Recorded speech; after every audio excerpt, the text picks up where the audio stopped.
नमस्कार, super prime time में आपका स्वागत है। आपके साथ मैं हूं Sumaira Khan. Super prime time में आगे बढ़े उससे पहले आपको बता दें इस वक्त क्या बड़ी खबर आ रही है जो युद्ध के मैदान से आ रही है। ये आज की बड़ी खबर है। रूस के बेलगोरोद पर यूक्रेन ने हमला किया है। यूक्रेनी हमले में 2 रूसी नागरिकों की मौत हो गई है। यूक्रेन ने कामिकाजी ड्रोन से यह हमला किया। रूस के सीमाई शहरों में गूंजे हैं अलर्ट सायरन, लेकिन मॉस्को पर बहुत बड़े हमले का प्लान भी लीक हो चुका है। रूस में राष्ट्रपति चुनाव से पहले अशांति भड़काए जाने का षड्यंत्र तैयार हो चुका है। आशंका यह भी है कि राष्ट्रपति पुतिन पर जानलेवा हमला हो सकता है। यह पूरा प्लान पुतिन के यूरोप विजय अभियान को रोकने के लिए तैयार किया गया है। सीक्रेट रिपोर्ट है कि इस पूरी साजिश के पीछे अमेरिका और यूक्रेन हो सकते हैं। खबर यह है कि रूस ने विद्रोह भड़काने के लिए प्रतिबंधित विद्रोही गुटों को तैयार किया गया। रूस के पुतिन विरोधी नेता नेवल्नी की मौत के बाद यह सब तय किया गया है। देखिए मॉस्को पर कितना बड़ा खतरा मंडरा रहा है और कैसे साजिश का ब्लूप्रिंट तैयार किया गया है।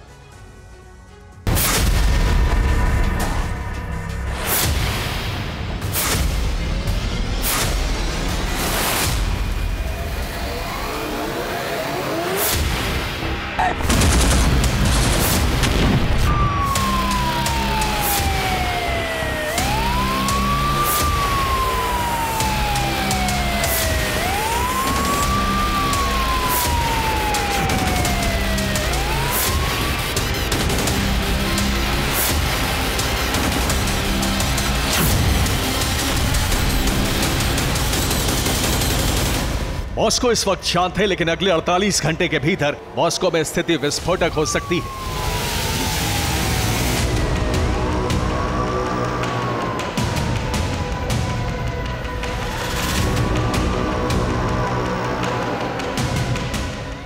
मॉस्को पर प्रचंड मिसाइल हमले हो सकते हैं। मॉस्को में विद्रोह भड़कने की आशंका है। मॉस्को में पुतिन की हत्या की साजिश को अंजाम दिया जा सकता है।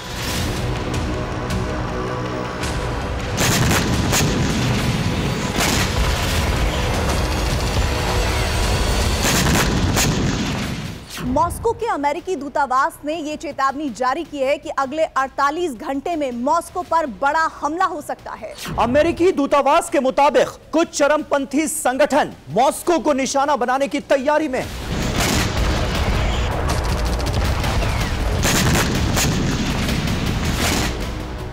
अमेरिकी दूतावास के इस दावे से पहले ही रूस की फेडरल सिक्योरिटी सर्विस एफएसबी ने मॉस्को के वीआईपी इलाकों में सिक्योरिटी बढ़ा दी है।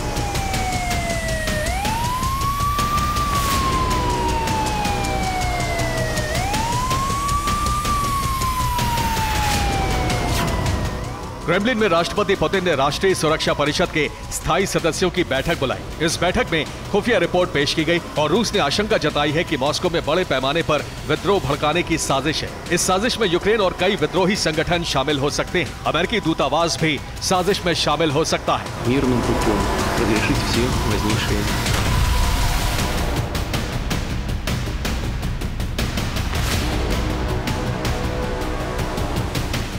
दरअसल अमेरिकी दूतावास पर शक की सुई ठहरने की एक बड़ी वजह है।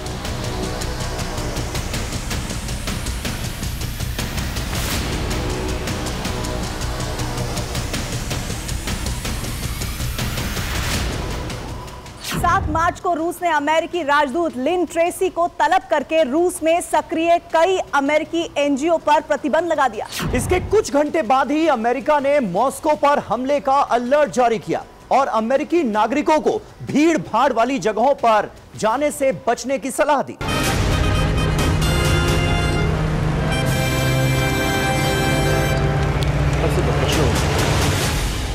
रूस में 15 से 17 मार्च को राष्ट्रपति पद के लिए मतदान होना है और उससे पहले रूस को अस्थिर करने के लिए बड़े हमले किए जा सकते हैं।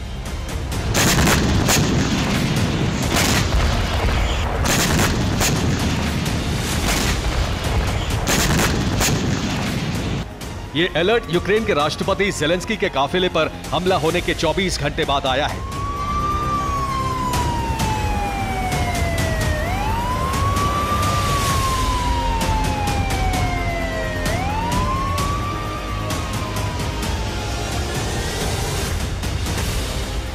मार्च को यूक्रेन के राष्ट्रपति ज़ेलेंस्की ग्रीस के पीएम सहित ओडेसा दौरे पर थे। जैसे ही उनकी कार एक सिग्नल पर रुकी तभी काफिले के पास जोरदार धमाका हुआ।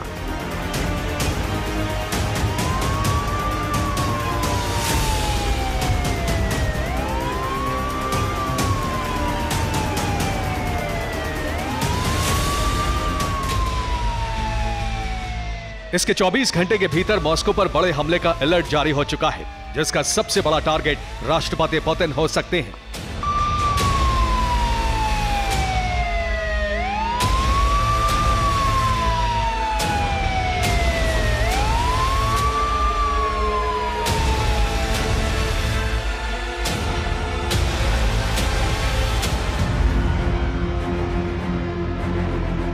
राष्ट्रपति पुतिन चुनाव की वजह से प्रचार अभियान पर हैं और आशंका है कि अमेरिकी राष्ट्रपति जॉन एफ कैनेडी की तरह पुतिन को निशाना बनाया जा सकता है।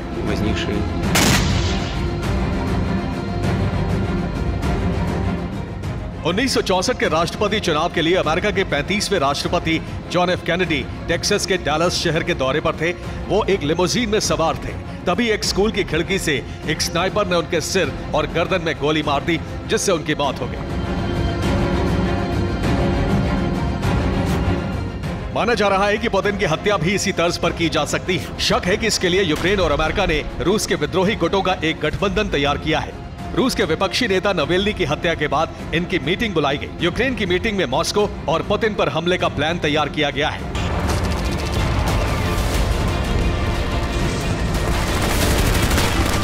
यूक्रेन अपनी जमीन पर छिड़ी जंग को खत्म करना चाहता है और उसका रास्ता है पुतिन की सत्ता का अंत, जिसके लिए विद्रोही गुटों को चुना गया है।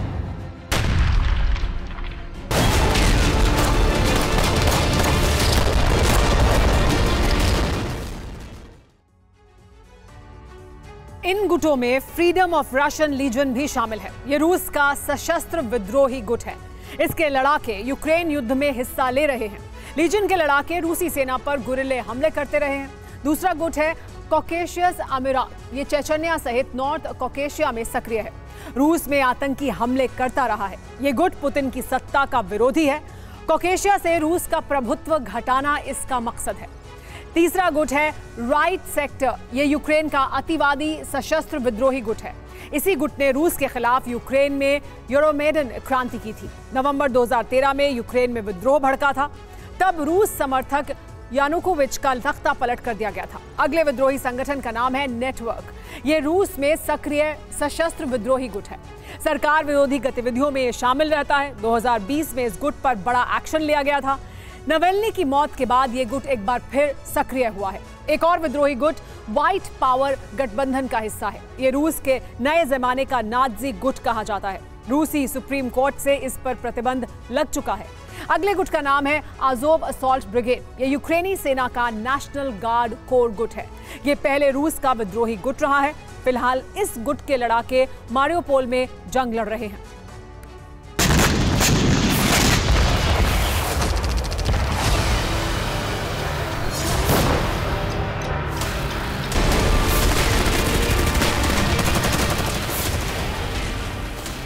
इनमें से अजोव असॉल्ट ब्रिगेड और फ्रीडम ऑफ रशियन लीजन जैसे संगठन यूक्रेन युद्ध में सक्रिय हैं।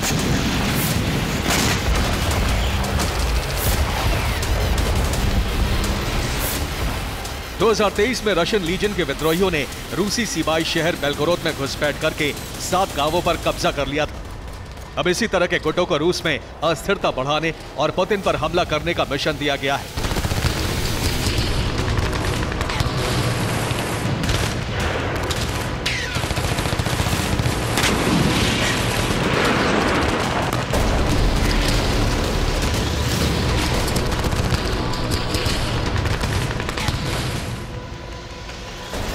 इस पूरी साजिश के पीछे है रूस यूक्रेन युद्ध के विस्तार का डर। बाइडेन नहीं चाहते हैं कि रूस यूक्रेन युद्ध का विस्तार हो और नेटो देशों पर हमले के बाद अमेरिका को रूस से सीधी जंग लड़नी पड़े।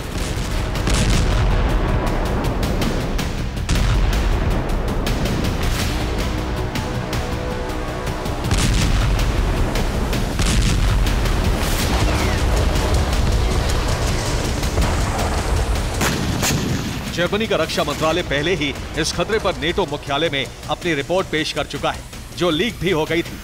जर्मनी ने रक्षा मंत्रालय से कहा था कि रूस के साथ नेटो का युद्ध तय है और इसे टाला नहीं जा सकता है।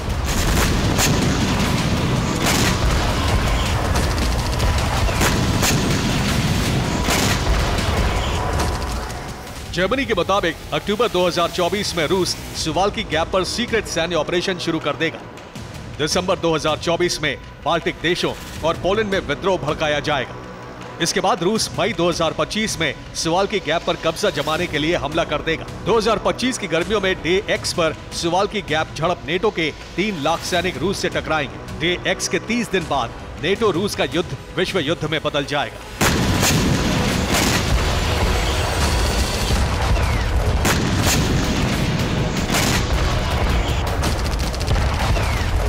बाइडेन और यूरोप के सभी देश इस जंग को टालना चाहते हैं, इसीलिए इस आशंका से इनकार नहीं किया जा सकता कि पुतिन की हत्या की साजिश रची गई हो या विद्रोह के जरिए पुतिन का सत्ता से हटाए जाने का प्लान हो, क्योंकि पुतिन का अंत ही यूरोप अमेरिका से खतरे का अंत होगा। वरना ये तो पहले से तय है कि यूक्रेन के बाद यूरोप के नेटो देशों के अस्तित्व पर पुतिन खतरा है। Bureau report, TV9 Bharatvarsh.